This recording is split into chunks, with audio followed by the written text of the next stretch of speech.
Huge news for the future of Call of Duty. So as you know, the Microsoft Activision Blizzard merger has basically been confirmed at this point. There's still some legal procedures that have to continue, which I'll talk about in a little second, but it seems very likely that this deal is going to go through for $70 billion and will be closing very soon, as Nasdaq is preparing to remove Activision Blizzard stock from the 100 index before the markets open on Monday. So it seems like the deal is going to close next week, and a lot of us have been talking about, well, what does this mean for the future of Call of Duty and Activision's IPs? Is this a good thing for consumers? Because a lot of us have been saying right now that it doesn't seem likely that much is going to change in terms of how Activision and the company treat Call of Duty. They've been treating it really poorly, just like a money cow, a cash cow for a very long time, and mistreating us, the fans. And they've also been mistreating their employees, the developers, with very poor workplace conditions and crunch schedules, with a new game every single year. Now, despite the fact that the Microsoft Activision Blizzard merger hasn't officially gone through yet, it seems already like this deal is a good thing for consumers, because already we're seeing positive signs ahead of the deal, because old Call of Duty games are starting to become playable again out of nowhere. So games like Modern Warfare 2, Modern Warfare 3, their servers haven't been working for a while now, but literally the other day, right after the FTC court case was denied and Activision and Microsoft won their court case, these game servers started to be working again. Now, despite the fact that Microsoft haven't officially bought them yet, this has to probably do with the deal, considering it happened literally right after they won their court case. It can't be a coincidence. So already Microsoft are having a positive impact, but as to why they're fixing these old games is most likely they don't want their old products being unplayable. It's not exactly good PR. It hasn't been good PR for Activision, and I don't know why they haven't fixed them sooner, but they've finally been fixed, I guess, thanks to Microsoft. Activision are probably preparing for the merger, and probably Microsoft have requested certain things for them to do ahead of the deal, and this is probably one of them. Of course, recently Activision have been treating old Call of Duty games terribly, because they've been shutting down fan-made projects that have made these old CODs workable again, since they haven't been working and have been overrun with hackers for a very long time. For example, they shut down SM2 and Boy, so it's good to see that they are indeed fixing the servers, and this has likely all came about due to Microsoft. If Activision wanted to fix these servers, they could have done so forever ago, and hopefully they really crack down and fix all of the hacking issues as well, and modding issues. If they are getting the servers working again though, that is what they're probably likely planning to do. People can finally enjoy these old CODs again without having to get a PC and without having to use a client. Now, the reason as to why they are most likely fixing these old games could potentially be because all of the old Call of Duty games might be coming over to the Xbox Game Pass, and this is a really good sign of that. With backwards compatibility on Xbox, I do wonder if in the future they may even plan on remastering these old Call of Duty games. I think that would be awesome. Microsoft, I'm sure, would be interested in that. Now, in terms of the current deal that PlayStation and Activision have, if you are unaware, this deal is going to be coming to a close in a year. Activision and Sony a while ago signed a contract, and that is why recent Call of Duty games, well, for a while, ever since Call of Duty Ghosts, have been getting exclusive content for PlayStation users. Now, of course, in recent years, it hasn't been much. It's just been exclusive modes like Onslaught and Survival, and we've also been getting exclusive operator skins and operators and blueprints and stuff like that. It's not been anything too crazy. However, this deal is coming to a close, so Modern Warfare 3 is going to be the last Call of Duty game with exclusive content on PlayStation. Now, considering that Sony have been really petty throughout this whole process trying to block the Activision Blizzard merger, I wouldn't be surprised if Modern Warfare 3 gets some extra bonuses for PlayStation users just to try and spit on Xbox. It just depends on what their old contract says. Maybe it has some clauses that give PlayStation the right to decide on what exclusives they receive, but maybe Activision do still have a say in it. But overall, I see this deal as a win for all gamers, considering we're already seeing positive impacts on it. We also do know that Call of Duty games are still going to be staying on PlayStation. They're not going anywhere. They make so much money by selling Call of Duty on PlayStation, it would be ludicrous for them to remove it, and Microsoft have already offered a 10-year deal to keep Call of Duty on PlayStation, and they've offered the same deal to Nintendo Switch somehow. I don't know how they're going to get Call of Duty games working on Nintendo Switch. I guess Warzone Mobile could work on it, but apparently they're planning to get all of the new Call of Duty games working on Nintendo Switch. But according to Bobby Kotick and Microsoft, this hasn't even begun yet. They haven't even begun developing it, so I don't know how they're going to get future games working on Switch. But anyways, despite the fact that the the PlayStation deal is ending soon, some people are worried, well, what if it's just going to Switch and now Xbox are going to be getting the same exclusive stuff, which is bad for all gamers. Of course, before PlayStation had exclusivity, Xbox had it. Xbox used to get DLC a whole month early, ahead of PlayStation and PC. However, Phil Spencer has said that there are no plans for any cosmetic or physical exclusive content for Xbox. All content is going to apparently be accessible on all platforms, and this is a win for all gamers. Now, this could be a lie, of course, but I don't think so. This is an official statement. Before we continue with the rest of the discussion, I first have an awesome message to share with you, and then we'll be right back to discuss some very interesting prospects, so stay tuned.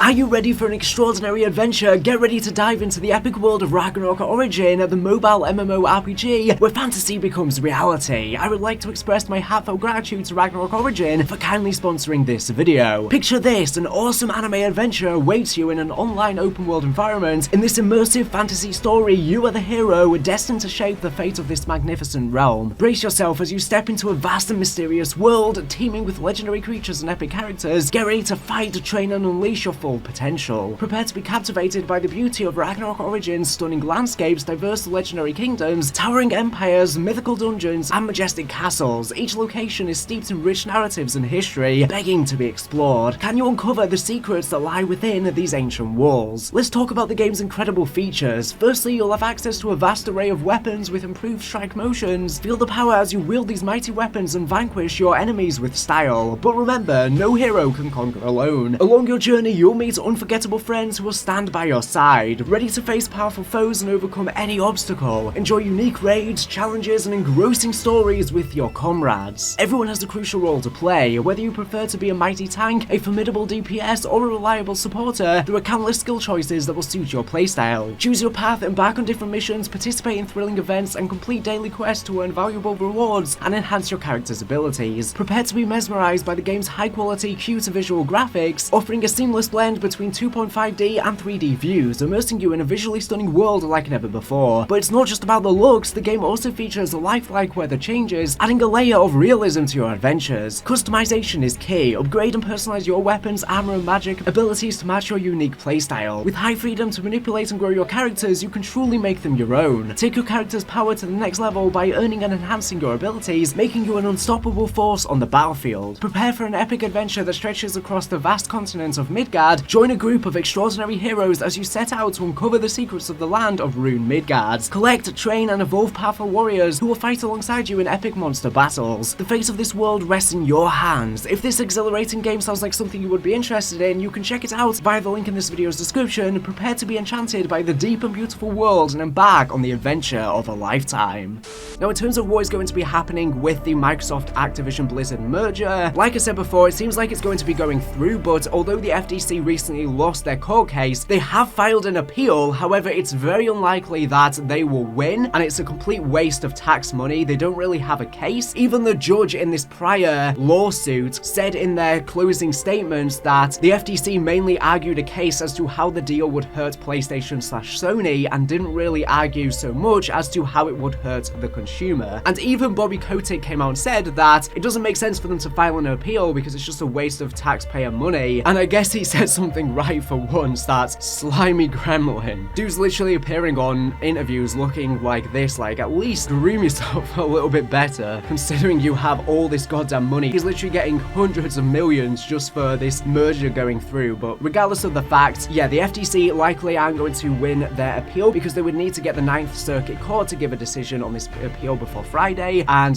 they likely won't. So it seems like the Microsoft deal will be closing next week in the US. Now, like I discussed in my prior video, they still have to win the CMA in the UK, as the CMA have been trying to block the appeal, but it seems like the deal is going to be going through in the UK after all, because as soon as the FTC lost their lawsuits, immediately the CMA began folding, and they've apparently been working with Microsoft and Activision to offer some sort of amendment to the deal. So basically, they'll just have to make slight tweaks and alterations to reduce whatever the deal entails so that it will pass in the UK. I guess the CMA realized that, well, if the FTC lost, you know, they're not going to have a standing leg either. So yeah, the deal will likely be approved in the UK soon as well. Like I said, they just have to make some slight amendments to the deal so that the CMA are happy. The final thing I want to talk about is, like I said, it seems like old Call of Duty games are going to be coming to the Xbox Xbox Game Pass. But what about the new Call of Duty games? Well, during the FTC Activision Blizzard Microsoft merger lawsuit, Bobby Kotick did state to the court that he is not a fan of new Call of Duty games going on the Xbox Game Pass, or any Game Pass for that matter, on release, because he stated that it's not financially in their benefit because the required extra sign-ups of Game Pass revenue year on year would need to exceed the loss of revenue from people who would have paid full price $70 every year for the new COD game. And some numbers were leaked, and it seems like Microsoft's estimates for how many extra Game Pass users they would get if new CODs did go on it on day one would not exceed the amount of revenue in the long run as they would get from all of these people buying these $70 games. Now, I stated this in my video before, and lots of people in the comment section were saying, well, Bobby Kotick's likely going to leave now, and it's not up to him, it's going to be up to Microsoft. And yes, that is true, but at the end of the day, they both still have the same statistics to work with. And if they've worked out the numbers and they think that even having new CODs on the Game Pass on day one is not going to make them more money in the long run, then that's going to stay the same regardless of who is in charge. But this could of course change in the future, but it seems like new CODs won't likely go on the Game Pass, like I said, on day one. Maybe they'll go on 1 year after release, 2 years after release, etc. Maybe even shorter, something like 6 months, but I highly doubt exactly on release. Like I said, all the old CODs will be there, but I think new CODs, like I said, you're probably going to have to wait a bit longer, but I wouldn't be surprised if something like a Call of Duty Game Pass even comes out in the future, especially considering there's a new COD every single year. It makes sense to have a subscription service for that instead of buying a new game every year, but we'll have to wait and see. It basically feels like a subscription service anyways, considering they're just pumped out yearly like iPhones. Anyways, that's everything I wanted to say in this video. Thank you for watching the video. Make sure to subscribe if you're not here for the latest and greatest Call of Duty news and information. So anyways, thank you for watching, and